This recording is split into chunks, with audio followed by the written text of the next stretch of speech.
to the Embodying Excellence podcast. I'm your host, Carlo Tassoni, and this is our very first episode, isn't it? Yeah, 100% it is. I'm here with my co-host, Brenden Muscat.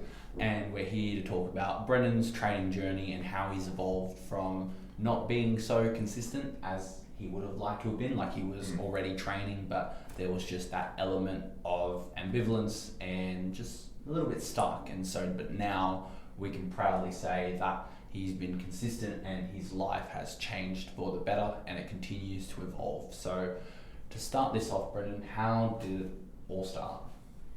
Well, I've always been interested in sports and whatnot, but initially sort of getting into the gym when my mate at work, he asked me if I wanted to go to the gym, and I was thinking about it a bit, and there was a local gym there that were doing trials. I was going to go join there, but he convinced me to go over to the World Gym in Penrith. And from there, I trained with him for probably, a few months maybe, until he basically other things got in the way of him coming to train with me. But that were his priorities at the time, which is fair enough. I understand that. So I continued to train. Basically, I wasn't following any program or anything like that. I was just winging it, basically, pushing as hard as I can, not really taking note of what I was eating much. I was just trying to eat as clean as I can with just basically just whatever's on the table I would eat. So it sounds like, well, your mate that bailed on you, and it didn't really sort of give you anything to go by. It was just more, here's what I know, and I'm just going to do with what I know. And like, it's pretty powerful, especially since like not quitting and just sort of going through the motions just allowed you to expand and figure out, hey, you know what, let's get this done, rather than, you know what, I don't know anything, so I'm not going to do anything at all because my mate bailed, I bailed. Like, I'm interested to know what kept you going, like knowing that this was sort of your first time at the gym and just doing exercises, and you had this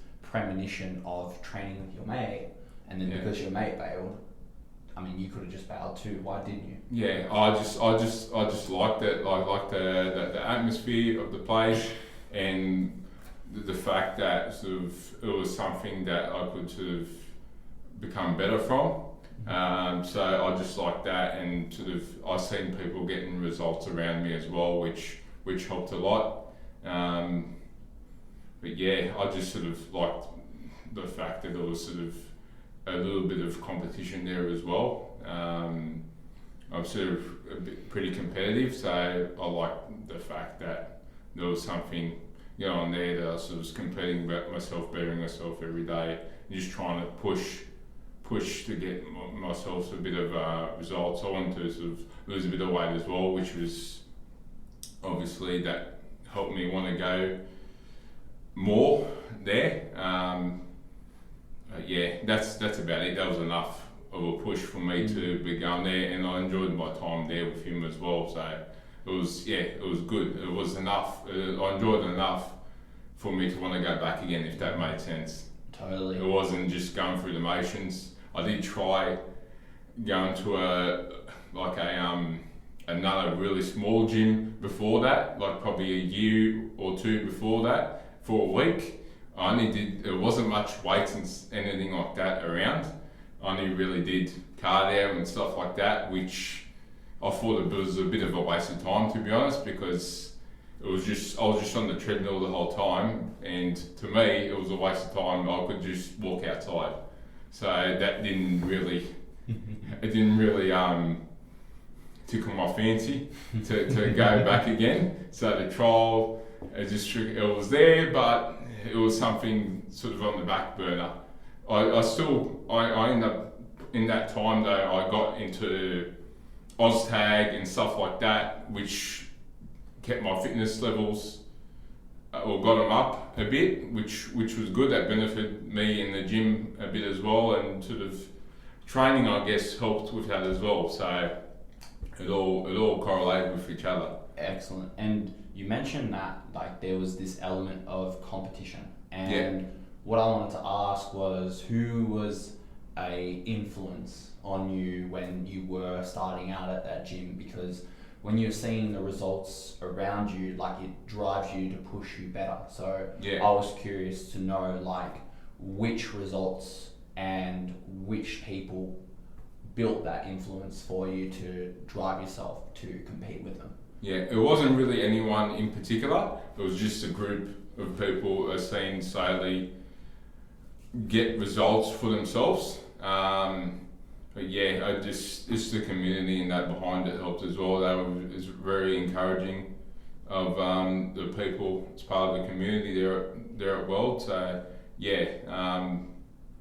it's really good. Awesome. Now let's fast forward a little bit. So you're training, you're getting your workouts in. Yeah. There isn't a lot of momentum because it's sort of just stop start.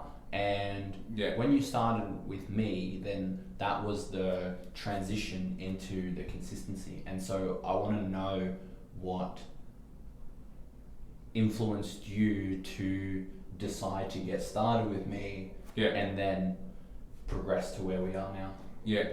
Well, initially, I think you followed me on Instagram, and I knew you before then from around World Gym. And I said, I'll follow him back and see what content he has to offer and how it can benefit me.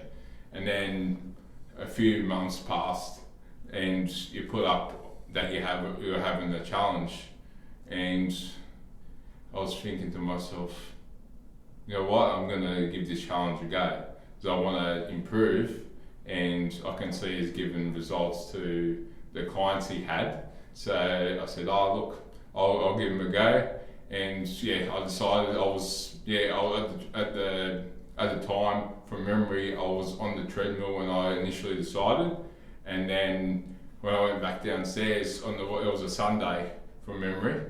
It was a Sunday, and I was on my way out because it was a 24-hour exit, and you were doing leg press at the time, and I said, I'm gonna give the challenge a go, and then we started.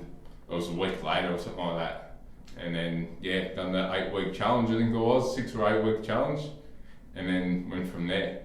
That's awesome, and I can't say this enough, but I immensely appreciate you doing it and being on this journey with me. So I want to then progress into the actual training itself and what you got out of it. So there were a couple of challenges at the beginning, and the training did evolve to just consistent programming rather than just short-term challenges, because we found that doing these short-term challenges, you do them and then you just go back to what you were doing before. And then we decided to just evolve into more of a consistent programming routine. And so what I want to know is the feeling that you got when you did the challenge really well, and then how what you learned then enabled you to then transition into the consistent programming. Yeah, well, mainly teach me all the habits. All the habits have got me all the food, like your nutrition, I should say, your water, your sleep, recovery, all them sort of things. It just helped with that aspect. And then from there, I just continued on and kept going from there. Epic. And what I want to dive into is these habits. So the premise of embodying excellence is key principles that allow for a person to transform the way they live and how they're able to be more present in their lives, in their training sessions, in their ability to persist and persevere. And so what I would want to know now is how these habits were the keystone for you getting the insights that you've gotten to help you get to where you are now. Well, they just it just set everything in place pretty much, and they since then I've just been keep going with that and building upon building on it. So yeah, they just set it all in place, and a few education and stuff like that, and a bit of my sort of own learning and stuff like that as well. I just keep trying to keep stepping it up a level. Awesome. And what are the principles that you follow for yourself? Like, because now you take a more self-governed approach, like when it comes to training. So you do follow a program, and you do have goals and different milestones, but also at the same time there's this element of self-governance when it comes to training, when you just turn up to the gym and you train, and then you do what's needed outside of the gym as well. And so what would you say that an important framework that you use mentally to ensure that you continue being consistent with the workouts, with the diet, with the sleep? What does that look like? Well, to me, I've learned, you've sort of helped sort of drill it into me that they're all important, every aspect, but the boss voice is what pushes me along all the time. Want to get over that bitch voice that's at the back of your mind all the time, just trying to get you out of stuff. I just want to get it out myself to keep going and not let that bitch voice get the best of me, to try and go beyond. I don't want to sort of bitch out on things. I want to just go and improve every day. I don't want to, yeah. Okay. And how has your improvement shaped who you are? Like, who were you before, like, we started? Yeah. And then who were you while we were going, and now who have you evolved into? Yeah. Well, before I started, like I said before, I was sort of going through the motions and stuff like that, just winging it. Through sort of the training journey, you were there guiding me the whole time. And now you still got the guidance there, but I've started doing programs for myself, such as 75 Hard, Live Hard, which has further enhanced that again. And I'm very grateful for when you pointed out during the first lockdown, the second lockdown, we had, you mentioned Andy Frisella, and since then, I'll probably listen to his stuff more than you do now. So, yeah, I'm very grateful for that. It's really benefited me that, and I've listened to a lot of his content, and that just sort of pushes me further along as well. So I've got your influence there, I've got his, and all the other sort of people online, so like Goggins, Jocko, people like that, Hormozy, people like that, you've got sort of in your ear the whole time. You just want to keep going, and especially doing the 75 Hard and Live Hard, along with your programs, pushing with your programs sort of push me a lot. You know, I like to push through the workouts, not let that bitch voice bitch me out of the workout, push that extra rep, and not let it get the most of me. I want to sort of finish it off and go for one more, not one less, bitch out on it. I want to keep going. That's with everything, not just the workouts. It's with everything part of my life. I used to make excuses with things. Now I find ways to do it, and if I don't do it, sort of, it doesn't bide well with me. I'm sort of really competitive, even with small things that probably people would think would be stupid. I'm really competitive with myself to try and get done. So the details really matter. Oh yeah, 100%.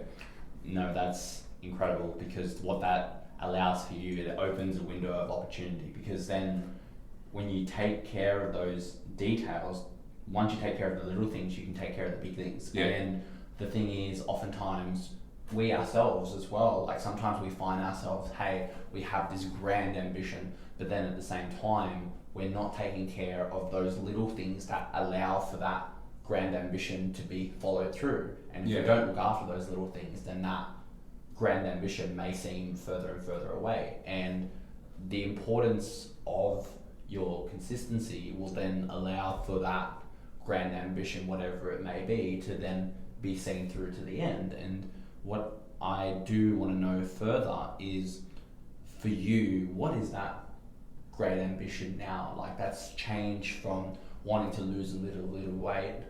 What is it now? What does that look like? What does Brenden Muscat's embodying excellence evolution look like? Where is it going to take you?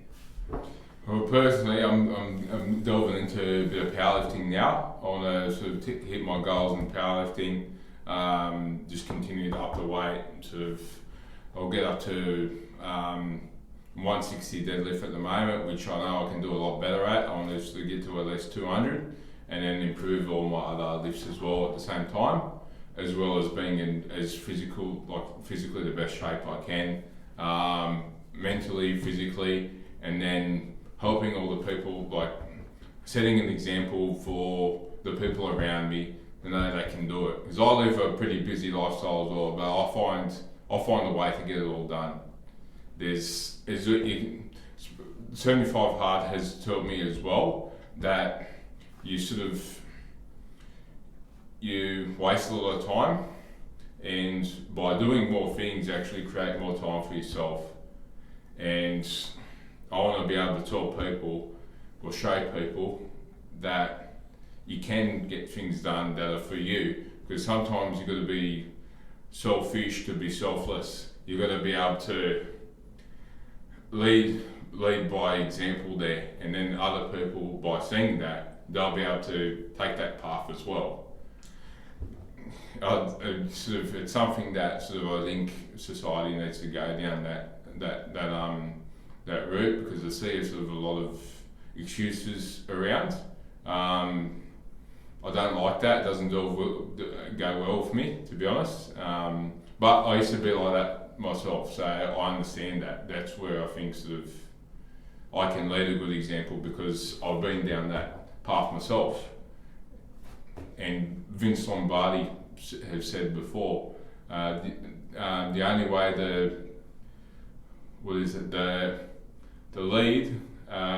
leading by example is not the best way to lead, it's the only way to lead. So I'm trying to do that every day, putting my best foot forward, and then hopefully the people around me see that, they improve themselves, and then by everyone improving, then together as a whole we become a better society.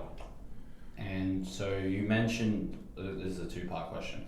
So one, you mentioned that you lead a pretty busy lifestyle, but you look for a way to get it done. Yeah. How would you encourage people that are currently still feeling like that they're either stuck, or like their lifestyle or their time doesn't allow for them to look after themselves? What would you say to them to encourage them to prioritize themselves, so that then not only can they get more done, they can get more out of what they're doing? I'd just take one step at a time first, just implement one task at a time for themselves, and then continue to build onto that.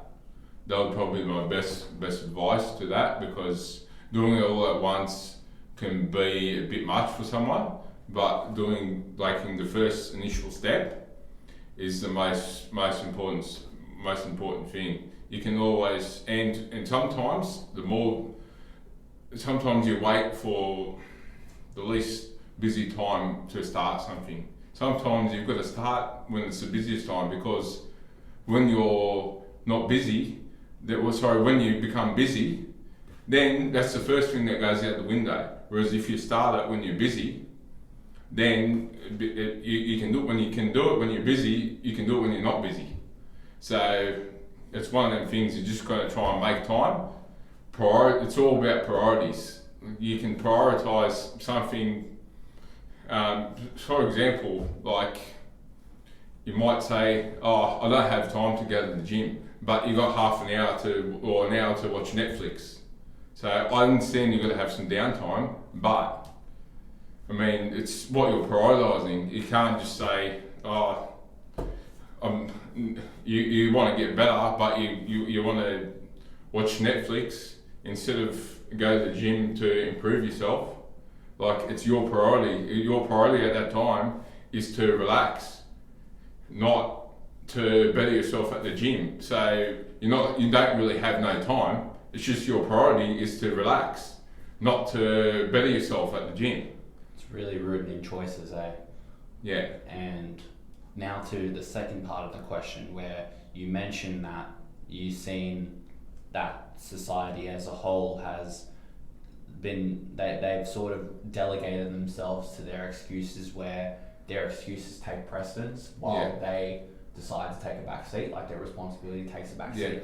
Yeah. How would you implement ways to which a person can start stepping into their responsibility? Because the thing is, it's a process. A lot of people, they feel this need to either be comfortable or to be secure, to be safe, and those are important components of life. Like, we all want to feel that way, but at the same time, like, in my opinion, there has to be that element of risk, and that risk does involve getting to the gym, looking like a fool in all that sweat and perhaps blood and things like that. Yeah. Eating foods where people are just going to say, "Oh, you dieting, or what's wrong with you? Like, why wouldn't you eat with us?" And right. Yeah. All these different things, all this chatter.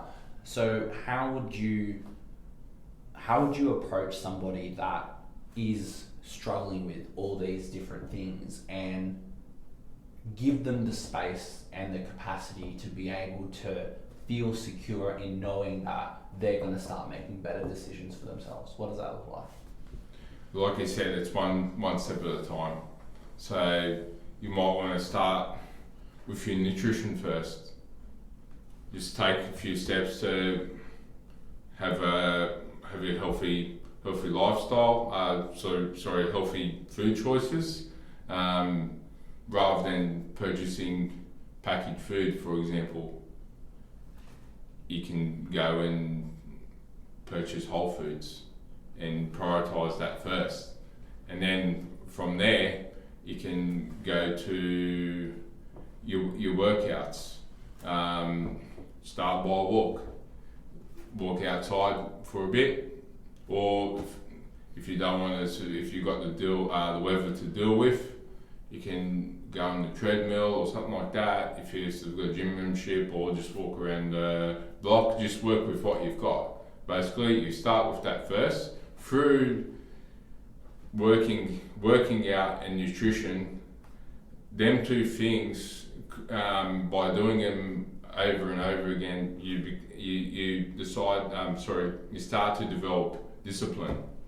Discipline is the main thing that everything sort of revolves around. When you have discipline, you get your self-confidence and a lot of other things from discipline. It's the pillar of everything at the end of the day, discipline. It's beautiful too, because it gives you that freedom. Like, you're not hinged by choices anymore, where you're going, "Oh, should I have a little bit of fun? Like, it couldn't hurt." And at the same time trying to choose, hey, you know what, I know that I should be doing better, so I'm going to try my best to do better. Like, once it becomes that disciplinary aspect and you start to lead that as a lifestyle, like, those choices become irrelevant anymore, where you're not stuck by deciding, hey, you know what, I want to still be that fun part of myself. Now, versions or definitions of fun are going to be completely different, where before, having a binge and watching a Harry Potter marathon might have been fun for you, which it may still be for some people. Like, I'm not against people doing that. Yeah. But at the same time, if you want to lead an excellent life, you want to be better for your family, be better for your friends, be better for the people that you work with or that you employ, like, priorities are going to need to be different. Yeah. And so choosing that discipline is going to enable that, so that then the freedom to be able to do the things that you want to do, because you have these principles embedded within your lifestyle, like, that's going to be the most valuable aspect of your life. That's what I'm getting from what you just said, right? Yeah, 100%. Yeah. Yeah. And now with the powerlifting, you said you've got a powerlifting comp coming up. Yeah. When was it again? July. July. Awesome. Yeah. And that's at Strength Tribe, right? Yeah. In Brookvale. Yeah. So yeah, if you're around and you want to see Brenden lift some awesome weight, come check it out. And now what I want to summarize with is how you're going to make an impact and living an embodied life where you live by principles of excellence. What impact do you want to make when you commit to a cause like improving the lives of others? Well, I just want to sort of improve society as a whole, really, and be able to have basically people live their best lives and not sort of feel sorry for themselves. And it's not the way to live. You want to be able to sort of live life to at least go after your full potential. Because to me, that's what success is as well. To be able to basically go in the pursuit of really realising your potential. So just doing everything in your best, and by everyone going for their best self, doing everything in their power to become their best selves, everything will improve as a result. That's the episode. Thank you for tuning in. Thank you for doing this with me, and I'm excited for the coming episodes to come.